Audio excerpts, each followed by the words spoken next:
આટલું બધું કામ કરવા છતાં બી બધે સરકારે ઘણા બધા કામ કર્યા તો પણ અત્યારમાં દેખી શકો તમે ઘૂંટણસર પાણી છે, ઘણું બધું નુકસાન થયેલું છે.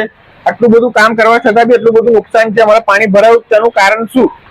આવી કામગીરી કરવા છતાં બી અમારે આટલી બધી તકલીફનો સામનો કરવો પડે છે. હવે અમે કોની જોડે જઈએ, અમે કોની જોડે આશરો લઈએ? નગરપાલિકાના નંબર પર અમે 3 વખત ફોન કર્યો, એમને મને એવું કીધું તમે તમારે થોડીક અમારે મદદ કરવા આવીશું. 3 વખત ફોન કરવા છતાં કોઈ અત્યારમાં કોઈ આવીને હાજર નથી. કોઈ વ્યક્તિ હાજર નથી એના ઘડી. આ બધું નુકસાન થયું છે તો કોણ એમનું દર વર્ષે થાય છે, એવું નથી કે આ વર્ષે, દર વર્ષે આ નુકસાન થાય છે. આ વખતે ઘણા બધા કામો બી સારા કર્યા હતા. મને એવું હતું, મને એવી આશા હતી કે આ વર્ષે સેજ બી પાણી નહીં ભરાય, તો એટલું બધું નુકસાન થયું છે.